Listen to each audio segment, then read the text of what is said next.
listening to Encrypted Codes series. The 5 senses of perception of physical reality. We as human beings are limited in terms of our processing capacity within the 5 physical senses. And also we discussed about the great architect known by the title called Hamaan. We have to take a bit of a deeper dive in this subject now, because since the advent of microchips and the microprocessors, human civilization has advanced rapidly over the course of the last 20 years. Call it a dot-com boom that took humans from using typewriters to now literally typing in the air, and we can print it.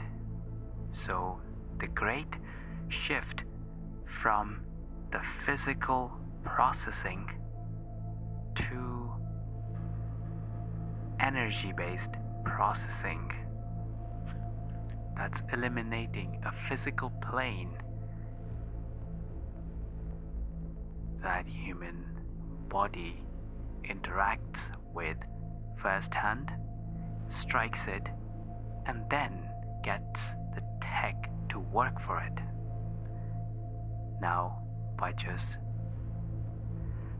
wearing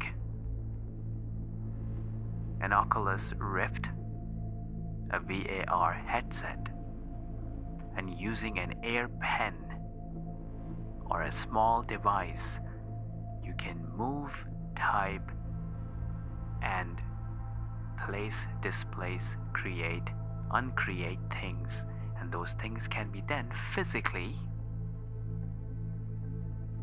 printed or created by the machines. So as we are getting advanced in our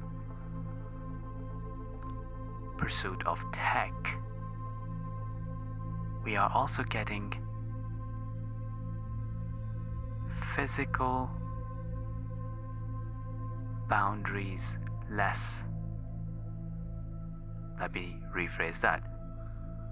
As we are progressing in our pursuit of technological advances, we are becoming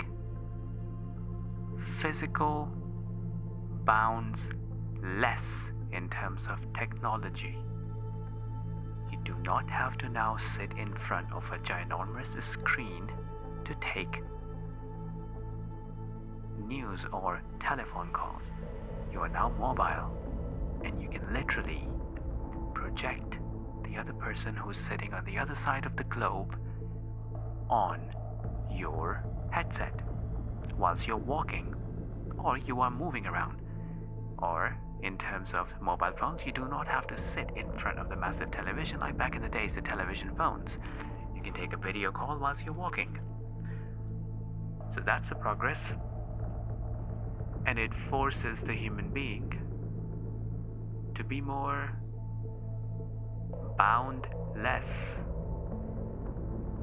Back in the days, you had to sit in a room where the CRT monitors were connected to keep you tethered to the screen whilst you take the conference.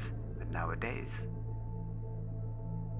the advantage is it gave you the freedom to move around, and the entire conference from all over the globe can be projected, accessed, and conducted from your palm. Now that's the power of AI. Back in the days, the person or the title given to that kind of AI, you can call it Hamaan, the great architect who was always used by the pharaohs, means the emperor or the king or the ruler as their advisor.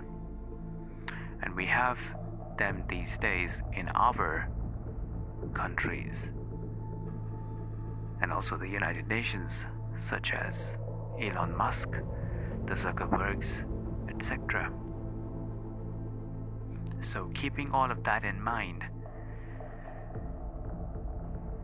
you bring the system of the ancient civilizations and you can come across one common denominator: power. So these emperors such as Nimrod, the pharaohs, the Shaddads of the antiquity, their helping hand was mainly provided by someone titled as Hamaan. In any given era, you can also call it Hamaan can be a physical human being, or Hamaan can be a robot, an AI, or a virtual assistant. And we have them all in here, these days. But the fact that the way God has narrated them in the Abrahamic Accords in such a well-drafted sequence that it all matches perfectly regardless of what era or what epoch you are listening or reading the text into. A king that has the ego complex. Now we're talking about Hamaan related pharaohs and pharaohs. Here we're talking about pharaohs. Think of it. A king that has the ego complex. The ego, what can I say? And that king himself is a genetically modified creature. So it wants to do that to the others because he himself is created from the genetic manipulation. And that king wants to then bring that and put the entire nation under its plan. And why would you do that? It's a moral, philosophical, scientific, theosophical, you name it. It goes against the ethics because the humanity element from that pharaoh / king is missing.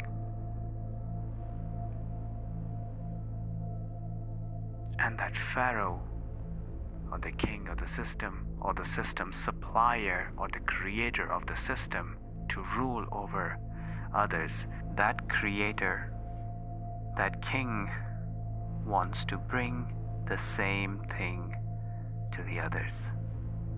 As the essence of creation is that the smart consciousness replicates its creator. It's a human thing.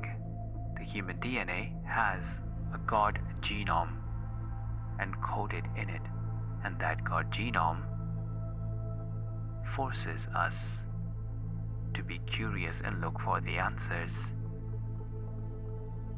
along the lines of who created us, what created us, why we were created, and how did we get here. That's the essence of creation, and it's encoded in our DNA.